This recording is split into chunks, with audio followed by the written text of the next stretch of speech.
So hello everyone. Today is going to be a very special conversation with a very special friend. Ida Lu, who's the head of Citi Private Bank, has been a friend of us, a friend of YPO. And every year what I like about our conversations is she gives us great insight, and unlike most people, tends to get it right. So when Ida speaks, I tend to pay a lot of attention. So Ida, thank you for being with us this year yet again. Such a pleasure. I'm so happy to be here with everyone. You actually make Davos warm, which is special. Thank you. I could say the same about you. So I will start today. Again, let's look back. Last year we were talking, and I remember you said it's the year 2023, moved into fixed income. You were super right. Yes.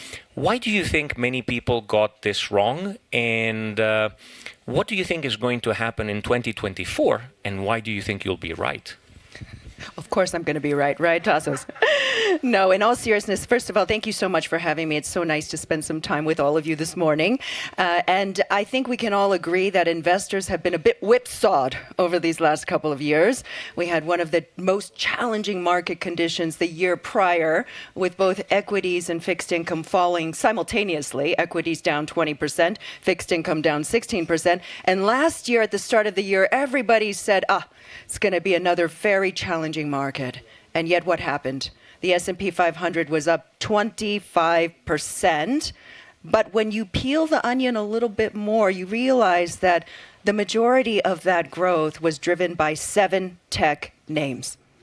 So the reality of where we stand today is that there's so much value in the remaining 493 stocks, particularly in small and mid-cap growth.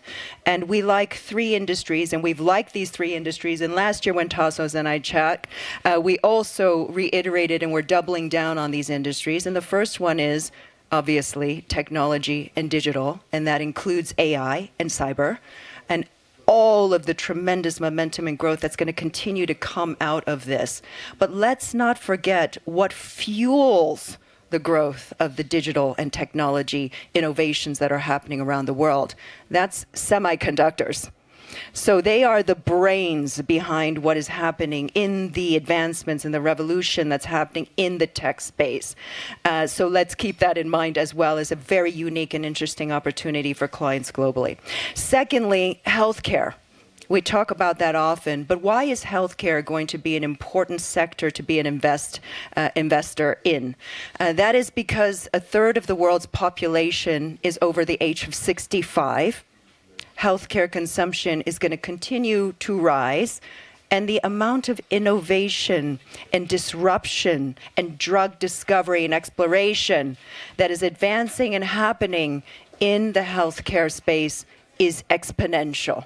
So you're going to see healthcare being core center opportunity for investors globally as well. And the third and last piece that we think is going to be compelling still is the transition from fossil fuels and traditional energy sources to clean and green energy. You're going to hear all about that this week here at Davos. You're going to hear about all of the transformational technologies that are happening in the clean energy space. And we believe that this is also very, very compelling for investors to think about different parts of that value chain, batteries, clean energy storage, and the like. So that's on the equity side. Now, flipping over to fixed income, because last year, Tassos and I had a conversation. I said, bonds are back. We've got to get into fixed income. And we've seen investors move from cash to treasuries, to short duration fixed income. And what we've been doing over the last 6 months is extending the duration of those fixed income investments to lock in these high yields for longer.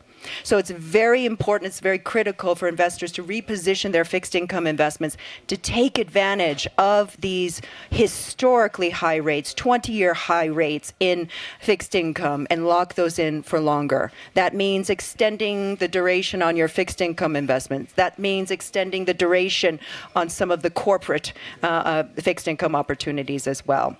And then lastly, I would be remiss if I didn't talk about the importance of alternative and private equity and direct investing in our clients' portfolios for suitable investors, of course.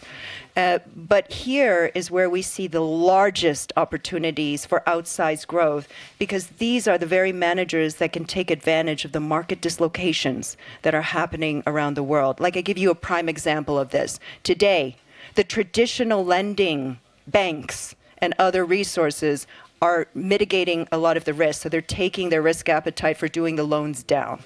As such, there's an opportunity for private credit managers, for example, out there to fill a void, a very important void, while still capitalizing on some of these very large opportunities globally. So keep in mind those alternative private equity investments we think are very complementary to an overall asset allocation. And the last thing I'll say, Tassos, is that it is very important for all investors, as I'm speaking to our largest clients around the world, the first thing on their mind is geopolitical risk. What's going to happen with the U.S. elections? What are the implications of that for investors globally? What's going to happen with the heightened tensions in the Middle East? What about the U.S.-China relations? And how does that pertain to the relationship with Taiwan? I'm happy to go into any of that, but just be thoughtful about that overlay of geopolitical risk for investors globally as well. Let me pivot a little bit and we'll come back, because I have so much more to ask about what's going to happen in the economy. Artificial intelligence. There's a lot of people in the audience that are into it, and some of them you've met, some of them you'll continue meeting. But AI is big, and the discussion you see many times is, oh, AI is coming, and is private banking relevant? Because tomorrow I'm going to have this AI private banker assistant that I will not need. How do you see that as Citibank? And is it going to be a question of one versus the other? Is it going to be a question of using AI as a private bank to offer better solutions? What are you seeing there? AI is another hot topic that everyone's going to be speaking about this week. It is here. We all have to adopt it. It makes all of our businesses more efficient, more productive. And for me, Tassos, it's not a replacement, but it is a very strong and important complement to the way that we serve our clients globally. AI is going to change the employment landscape globally. AI is going to change the qualifications and the job skills of the future of our labor force. Why? Because all of the tasks that I did, I was an investment banking analyst out of school. And what did we do? We did tons of presentations and modeling and valuation.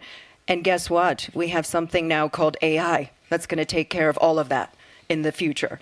So it's going to create enormous amounts of efficiencies. And in my business, in private banking, there is no replacement for the human interaction, particularly at the level of sophistication of our clients. However, we do see it as a mass driver of efficiency in our business, with everything from simplifying and fast-tracking the account opening process, doing many of the service-related activities in the business. So we are planning in that way, right, to make sure that we understand what is the implications of this on our workforce, what are the tasks that AI will replace for us, what are the things that AI and the tools that will make our private bankers even more efficient in the future, and we are adopting those at scale and at speed with urgency. If I may follow on, because I see we actually have a lot of millenniums in the audience, which I love. I'm on the cusp, and I'd like to consider myself one, but just maybe miss that train. But how do you see millennials coming in and now being an important economic force affecting the relationship with private banking, the relationship that Citi has with them? Is it more going to be still face-to-face? Is digital going to be more relevant? Are they also transforming the types of services that you offer? So we are in the midst today of the largest wealth transfer in history, and that is to the next gen and millennials.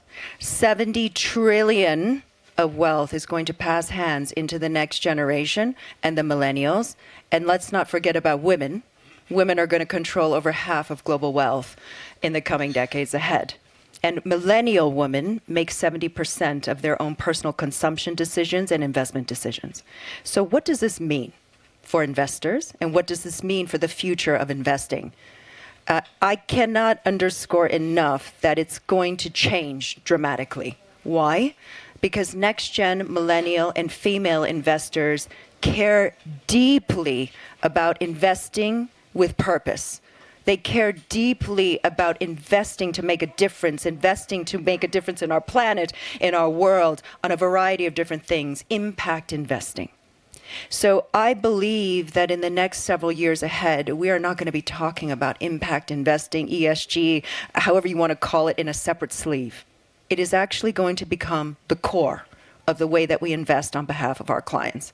So I think it has very important dynamics for the future of the way that we're going to invest, the future of wealth management and the services that we offer to the millennial and next-gen clients.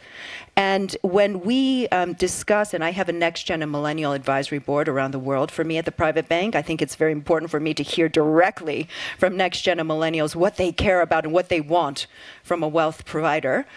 Because we truly are looking at family relationships. We're not just managing single relationships. We're looking at multiple generational family management. And they tell me three things are incredibly important to them.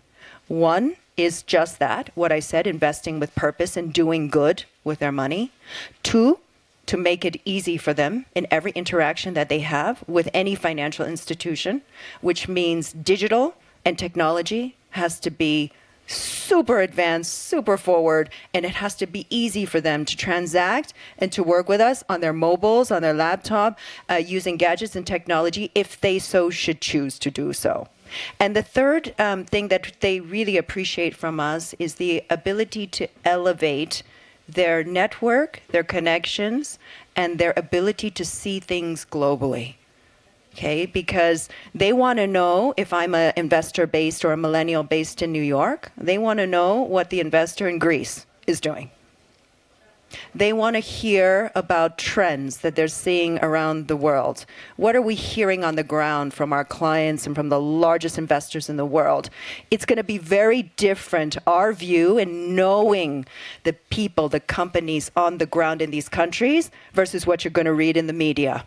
So they appreciate that element of realness to the conversations that we can bring to the table as well. And along these lines, we talked about millennials, but I'm seeing a big transformation in family offices and the sophistication they have, right? Family offices have always existed, but I'm seeing them becoming more and more sophisticated. What transformations do you foresee from that in terms of, services, what they're looking, how relevant is private banking and where, and how does this family mindset evolve and gain relevance? Family office clients are a very large portion of our business here in the private bank, and family offices for us behave like mini institutions. In many ways, family offices have displaced or replaced what traditional private equity has done. And this has been a trend that has been happening, and we're seeing it ever so increase over the last decade, because when you're an entrepreneur and you're looking to raise capital, are you going to raise it from a passive investor, or are you going to raise it from a private equity firm that expects an exit in 5 to 7 years?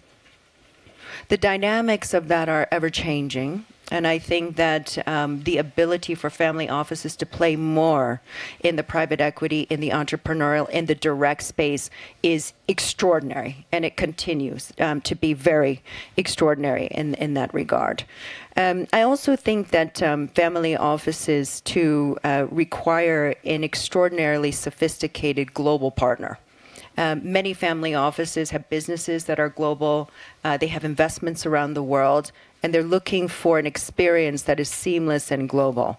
And that's where I feel very privileged to be leading the most global private bank in the world. We're in 52 different cities, and that is a differentiator because they can work with one institution that can service them, their family members, and their companies globally and more broadly. So it's a convenience of that too, but don't underestimate the power of that globality when it comes to knowledge and providing the right level of services, investment opportunities to our clients, as I said, with that real deep knowledge of being on the ground in the multiple countries that we do business. And I know I can keep you and I can talk with you for hours, but there's one final question that I really want to ask you because you're always spot on. Let's go back to the outlook for 2024. What do you think, and would you identify as the paramount challenge that you think your clients are likely to confront in the year ahead? Well, there's, as I mentioned earlier, the geopolitical risks are incredibly important to navigate in the right way. We have a very large election, many elections, but a very large election in the U.S., which is going to have, I think, very different ramifications depending on the outcome. I think that's something that we're very much thinking about as we're positioning our clients' portfolios. One of the things that is the black swan event that many people sort of are aware of but don't know how to manage is what happens with the ongoing tensions between U.S. and China. It's becoming ever more bifurcated, ever more challenging to navigate these relations.